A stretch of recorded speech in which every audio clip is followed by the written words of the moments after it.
আজকে আমি আপনাদের শেখাবো কিছু সূক্ষ্ম ব্যায়াম। যে ব্যায়ামগুলোকে আমরা বলতে পারি যে অনেক বয়স্ক ব্যক্তিরা যিনারা অনেক ব্যায়াম করতে পারেন না, তিনারা যদি শুধু এই সূক্ষ্ম ব্যায়ামগুলো রেগুলার করেন তাতেই তিনাদের অনেক লাভ হবে। শুধু বয়স্ক ব্যক্তিদের ক্ষেত্রেই নয়, এটা আমরা যাদের বয়স আমাদের যাদের কম আছে তারাও যদি রেগুলার করি তাহলে এটা আমাদের জন্য খুবই উপকারী। কারণ এটা হচ্ছে আমাদের বিশেষ করে জয়েন্টগুলোর এক্সারসাইজ হয় এই সূক্ষ্ম ব্যায়ামগুলোতে। এই জন্য এই সূক্ষ্ম ব্যায়ামগুলো যদি কোনো ব্যায়ামের আগে, অন্য এক্সারসাইজ করার আগে, আসন করার আগে বা অন্য যে কোনো টাইপের এক্সারসাইজ করার আগে আমরা এগুলো করে নিই, তাহলে আমাদের অনেক বেশি লাভ হবে এবং ওই ব্যায়ামগুলো করার জন্য অনেক বেশি সহজ হবে।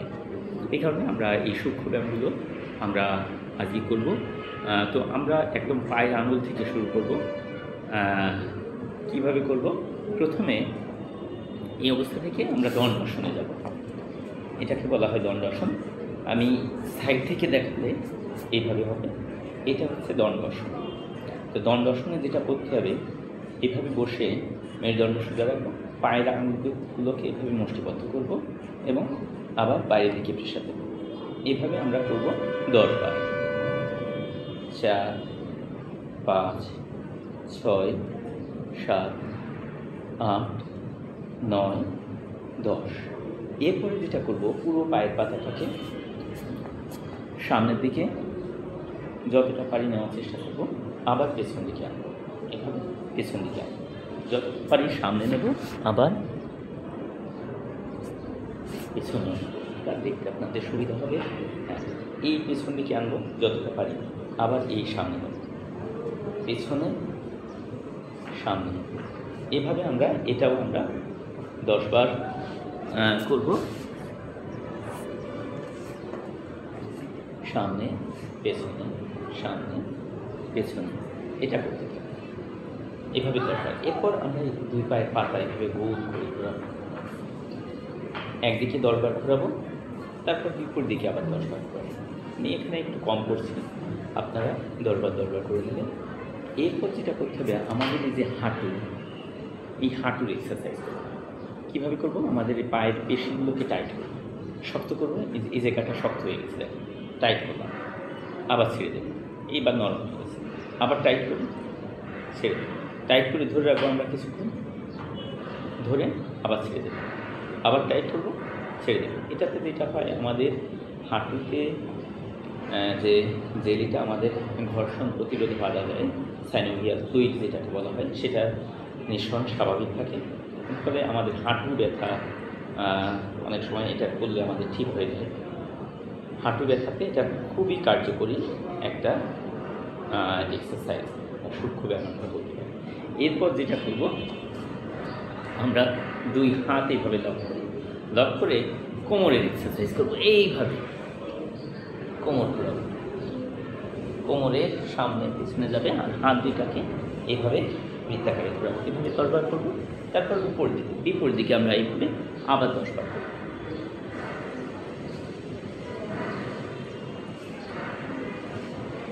হ্যাঁ, এটা এইভাবে 10 বার করলাম। এরপর যেটা করতে হবে, বাটারফ্লাই। এর জন্য কী করতে হবে, আমাদের দুই পা এইভাবে জোড়া করে যতটা পারা যায় পায়ের গোড়ালিকে ভেতর দিকে টেনে নিয়ে আসতে হবে।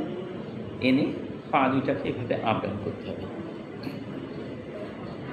পা উপরে নিচে, যেন প্রজাপতি পাখা ঝাপটাচ্ছে সেই রকম দেখা যায়। এভাবে পা আমরা এভাবে করতে থাকব।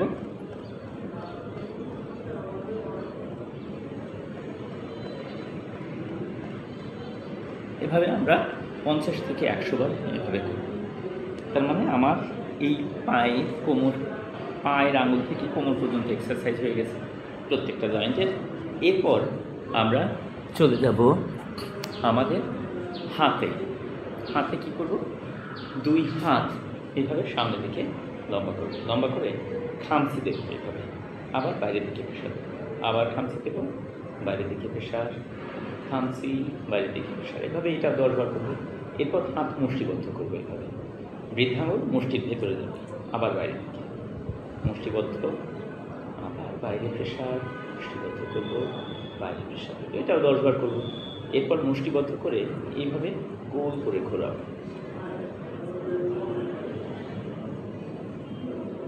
এইভাবে ঘোরাবো 10 বার।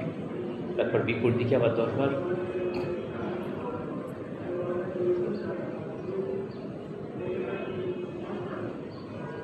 এরপর এটা করার আমাদের কবজির যে সমস্যাগুলো আছে সেগুলো আস্তে আস্তে দূর হবে।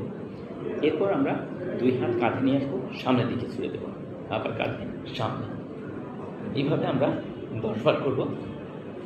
এরপর 2 সাইডে করতে পারি, এভাবে 2 সাইডে।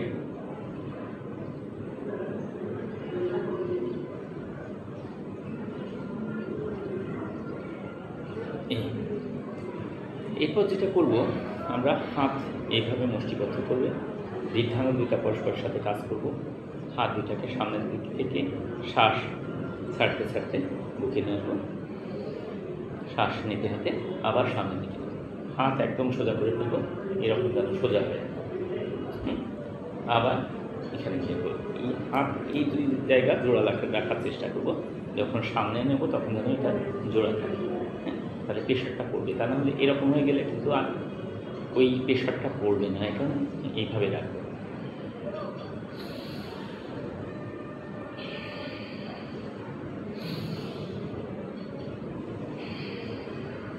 এইভাবে আমরা করব। এরপরে আমরা চলে যাব কাঁধের এক্সারসাইজে। এইভাবে বৃত্তাকারে কাঁধ ঘোরাবো, হাত দুটাকে ঘোরালে কাঁধ এর এক্সারসাইজ হবে। 10 বার করবো, আবার বিপরীত দিকে 10 বার করবো। যদিও আমি 10 বার করছি না এখানে আপনাদের দেখানোর জন্য, তা নাহলে ভিডিও অনেক বড় হয়ে যাবে। এইভাবে ঘোরাবো। তারপর এইটাই আমরা এইভাবেও করতে পারি।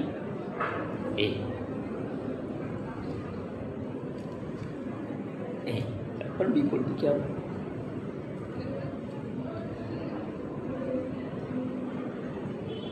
এইভাবে করব। এরপর আমরা চলে যাব ঘাড়ে। 2 হাত স্পন্ডিলাইটিস যাদের আছে তাদের জন্য এটা খুব ভালো একটা এক্সারসাইজ। এই হাত দিয়ে মাথাতে, মাথা দিয়ে হাতে প্রেশার দেবো যত জোরে পারি, কিন্তু মাথা যেন স্থির থাকে। তারপর আবার সামনে নিয়ে আসবো,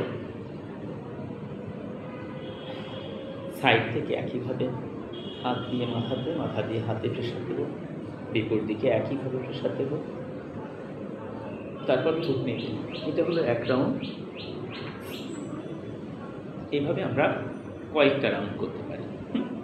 এরপর আমরা আর যেটা করব, আমাদের অতিরিক্ত আরও কয়েকটা দেখাই। যেমন পাকে এইভাবে নিয়ে এরকম দোলা, এটাতে আমাদের পা এটা লম্বা রাখতে পারেন, আর একটা পা গোল করে এভাবে দোলাতে পারেন। এভাবে এটা এরকম 10 বার দোলা। তারপর এই পাটা নিয়ে আবার 10 বার দোলা। এই দেখেন যেন আমরা বাচ্চা কোলে নিয়ে দোলাচ্ছি, ঠিক সেই রকমভাবে দোলাতে থাকে। এটা আমাদের করতে বেশ সময় ব্যয় হয়। তারপরে আমরা এটা করব, কিন্তু এটা দেখে মনে হচ্ছে খুব সহজ এক্সারসাইজ বা কোনো লাভ হচ্ছে কি না হচ্ছে, কিন্তু এটাতে আমাদের লাভটা হয় অনেক। জয়েন্ট যে আমাদের দেহে যে জয়েন্টগুলো আছে, ব্যথা হয় জয়েন্টগুলোতে আমাদের অনেকেরই, সেগুলো আর হবে না। রেগুলার যদি আমরা এটা করে রাখি, তাহলে এই বাত ঘটিত যে সমস্ত সমস্যাগুলো আছে, বাতের ব্যথা কিন্তু যেগুলোকে বোঝায়, সেগুলো চলে যায়। তাছাড়াও এমনি বিভিন্ন কারণে যে ব্যথাগুলো পাই, সেগুলো আস্তে আস্তে দূর হবে। আরেকটা করব, এটা হচ্ছে হাতটাকে এইভাবে মাথার পেছনের দিকে নেব, সাইড দিকে দেখেন, পেছনের দিকে আবার এইটা আবার আরেকটু অ্যাডভান্স করতে পারি।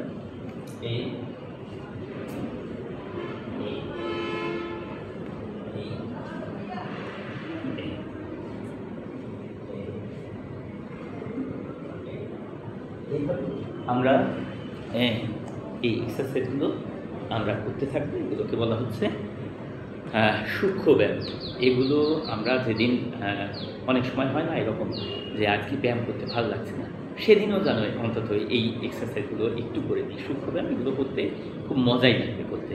তো আপনারা যারা নিয়মিত ব্যায়াম করেন বা যারা করেন না, যারা আমার ভিডিওটা দেখলেন আজকে, তারা অবশ্যই এই ব্যায়ামগুলো রেগুলার করার চেষ্টা করবেন। তাতে আপনি দৈহিকভাবে অনেক সুস্থ থাকবেন। আপনার যে বাতের যে ব্যথা ট্যাথার যে সমস্যাগুলো আছে সেগুলো আর থাকবেই না। রেগুলার যদি আপনি করতে থাকেন তাহলে এই ব্যথাগুলো আস্তে আস্তে চলেই যাবে।